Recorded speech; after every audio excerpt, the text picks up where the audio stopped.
where social issues are not necessarily something of the forefront because I grew up in a society where there's Chinese, Indians, Africans as well too, and so it's like a mix of everyone in one, and so that's kind of like the Caribbean dynamics.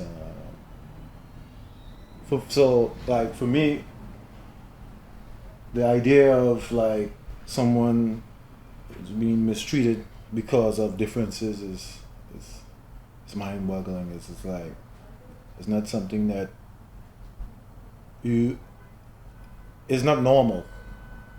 Granted that we're not in a normal space right now because of there's a pandemic going on as well. But we need to figure out how like we know why things happen.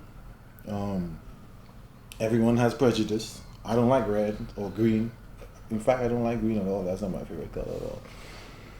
But that doesn't mean to say I will negate that color if I need to use it within my art. So just from that perspective, I feel like the human condition, I think we've been conditioned somehow to see the dislikes and not necessarily the similarities. With what's going on around us, I think the only thing that's going to hold us together as one is seeing the similarities. This actually happened in the early part of the lockdown. I think it's in April, where I was doing a collaboration with an artist from down in the Caribbean. Um,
So this one's just so much more colorful and lively than some of the ones we've seen in the past.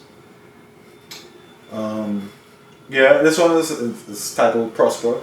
I did it on commission for a band called 12 the Band in my home country, Trinidad.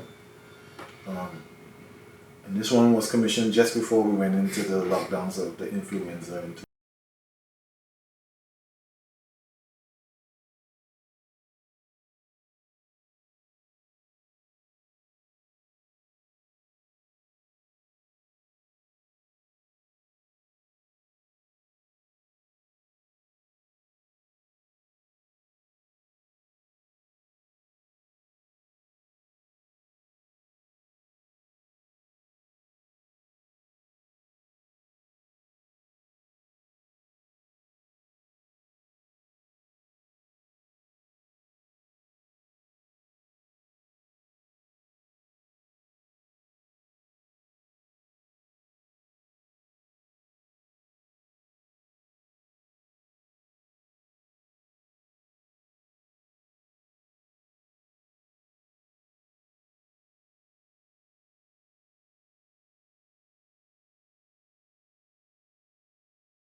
Let's talk about the start of this particular piece.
But at least it brings me back in the innocence of making out.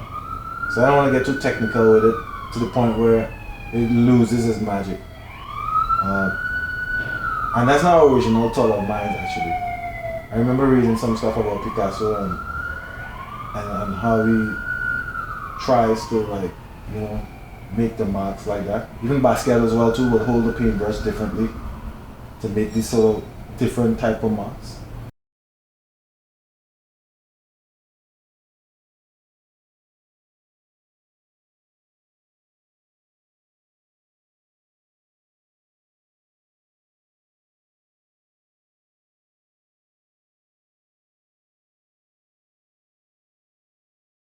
What is the story behind the snake? Snake. Alright. First off, this piece is called Modus. I did it on residency at Brooklyn Media Arts Center in 2019.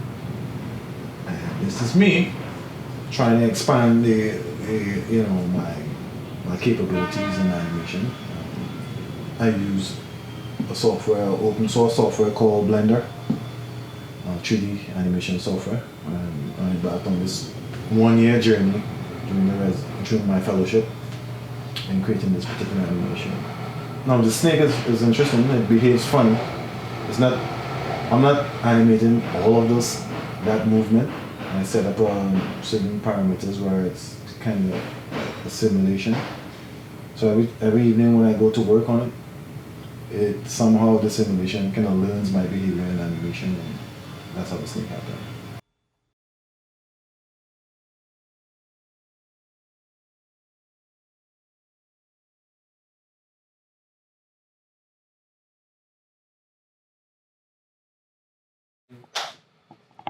So Kingdom of Dreams, tell us about this one.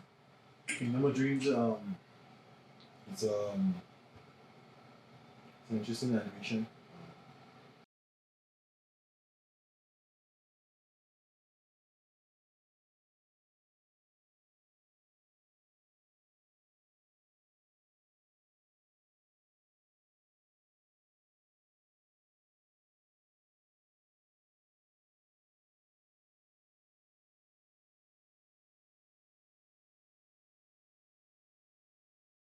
This is like, if you really look, he's sort of like swimming in this water.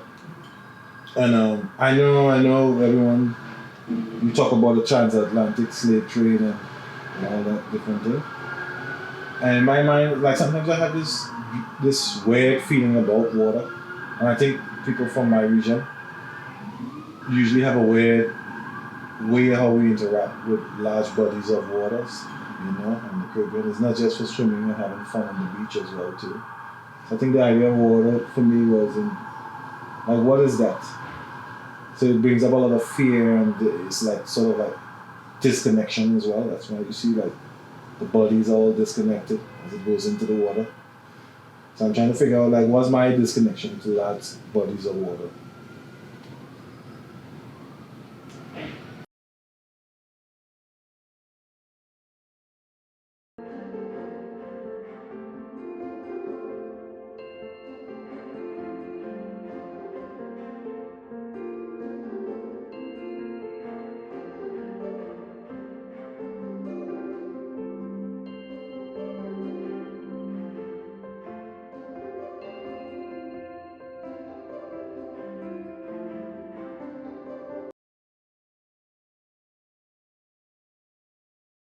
This is a revelation. There is something else going on that has to do with being a black woman in America. You're a witness in the revelation.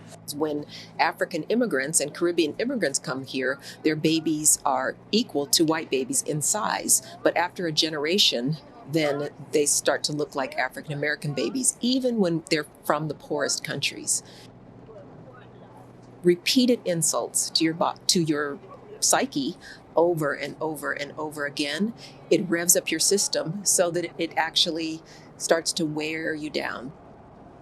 You take a woman who is essentially having a stress test to her body, which is pregnancy and childbirth, and you put her in this volatile situation where she's weathered and worn down by repeated insults, and then she's in a system that maybe isn't out for her best interest. You get a volatile mix. Why did you use our family to talk about immigration and sanctuary? That is a good question. Thank you. So, Sanctuary is a piece that looks at the experience of mothers leaving their daughters in their home country in the process of coming to America. And that was something that happened to me and our family. It is something that happens to millions of children every year, all across the globe, whether they're traveling to America or to Europe or to some other gateway safe city or place in search of refuge. And I know for myself, there was this gap, right? There was a disconnect in feeling whole because of the way in which immigration shaped my life. And I saw that it was an opportunity to actually repair my relationship with my mother and develop a stronger relationship with my daughter. And so I decided to create Sanctuary in order to support healing for other people who have similar stories. So today I call attention to Harriet Tubman's Cornbread because we talk about her as a freedom fighter, but we never think about how she survived.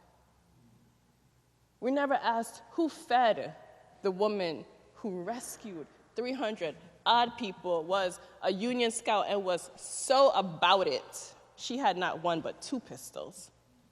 Who nourished her? And so today I ask you to recognize the beauty of the ways in which Black women have held and supported each other. Sometimes we've had to midwife our own babies. Sometimes we've had to wet nurse our sisters. There are times where you have had to bury a family member, a friend, a church member's loved ones, and still cook all the food for the repast. These are traditions that have been carried on that, because they have saved us, have allowed us to then and continue to save America.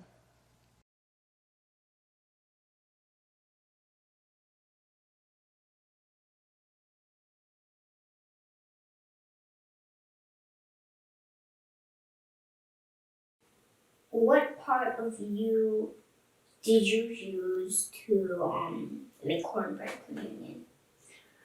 So Cornbread Communion is a piece that looks at the example of Harriet Tubman as a mythical figure. The artist Yasin Bey has a line in which he says, we pay tribute to our heroes so that we don't have to be them. And it always sat with me. What does it mean to make someone so larger than life that you kind of give yourself a backdoor out of doing the work? And when I think about Harriet Tubman to me is a figure we make larger than life so that we don't have to do the work of finding freedom. And with Cornbread Communion, I was thinking about all of the people who supported Harriet Tubman and all of the different ways in which Harriet Tubman was as a person, right? So she wasn't just this mythical figure who freed slaves. Harriet Tubman was a Union Scout. She was a nurse. She was a spy. She was an organizer. She was an auntie. She was a friend, a counselor. And she played all of these roles in collaboration with other women, right? And so I thought about the many facets of Harriet Tubman and the many types of women and many relationships with women that supported her. And in my research, I came across a recipe for cornbread Harriet Tubman. And the story behind it was that it was a recipe that was actually made for Harriet Tubman, right? It was like a favorite of hers. And then I remake the cornbread recipe in the spirit of having communion with each other. What does it mean to feed the person who's out here serving others? What does it mean to care for each other? And have two pistols. Yes, and Harriet Tubman definitely had two guns. So the idea is, can you put down so many guns to have this cornbread? So it was a project of like the heart and mind and community. 12 through 16. Wisdom is radiant and unfading. Witness Wisdom was this piece that looked at the many ways in which Black women know, right? So there's something called epistemology, which is the study of how we know. And for me, Black women's knowledge is not in a book, right? It's not something you get at school. We pass on knowledge through how we look at each other. We pass on knowledge through how we embrace each other. We pass on knowledge through the ways we do each other's hair, how we do each other's makeup, how we give each other counsel. And Witness Wisdom wanted to celebrate the many ways in which we know. And to do that, it was a process of inviting all of these dynamic and diverse Black women to share the ways in which they know. And so women prayed, women wrote poems, women wrote stories, women gardened, women braided hair, women drummed, women sang songs, women choreographed, women were designers. And so... And one important thing. Yes. Women were hearts. Yes, and they brought their heart to it, right? And she is easily discerned by those who love her and is found by those who seek her. She hastens to make herself known to those who desire her. One who rises early to seek her will have no difficulty, for she will be found sitting at the gate. To fix one's thought on her is perfect understanding, and one who is vigilant on her account will soon be free from care, because she goes about seeking those worthy of her, and she graciously appears to them.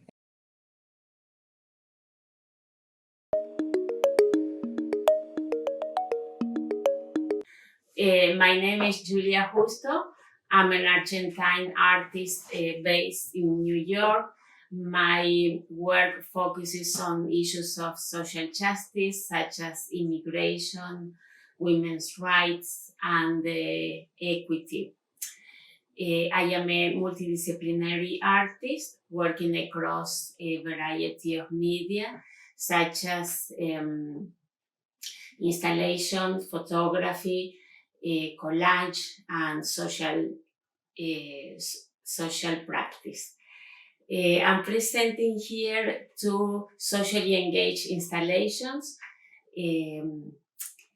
Morning Altar, Sylvia Rivera, and Rebirth, Marsha P. Johnson. These altars honor two gay liberation and transgender pioneers, Sylvia Rivera and Marsha P. Johnson. I presented these two installations in Smack Melon, and El Barrio Art Space is a gallery in Manhattan. I invited my sibling Angie to collaborate with me because she is part of the gay community, and it was for me to offer her my support and a platform to tell her story. And after that collaboration, I thought, well, why don't I invite other audiences or other communities? So that's what I did. And people brought their significant objects that were added to these altars. And that's the idea of the altars that we do in South America, where families and friends bring their significant objects. My other work is a flag called Who Gets to Determine Who Belongs Where. Is also a socially engaged mixed media or installation where I invited immigrants to write about their stories and their hopes for the future. And I added their writings to small bags that are attached to the flag. In this time of pandemics, in several cases, I couldn't meet the immigrants in person, so I talked to them on the phone and they told me about their stories. So this flag was made from my own discarded clothing that I used during my time as an immigrant in America. It was for a way for me to prove all these years that I've been in this country. I started this flag during the events at the Capitol, where I saw the evidence of parts of our community not supporting immigrants or even be hostile against us. So that's one of the flags, but it's a part of a series of flags that I've been doing, focusing on immigration. Then I have a series of photographs that I presented in New Jersey in an exhibition titled Art Against Racism. These are photographs of the Black Lives Matter. Well, I had to say I had doubts before going to the protest because of the situation with the COVID-19. And at the time I was not vaccinated, so I had doubts. But then I thought that if people never took a health risk to advance, to make a political advancement, we would probably be behind and maybe still dealing with slavery.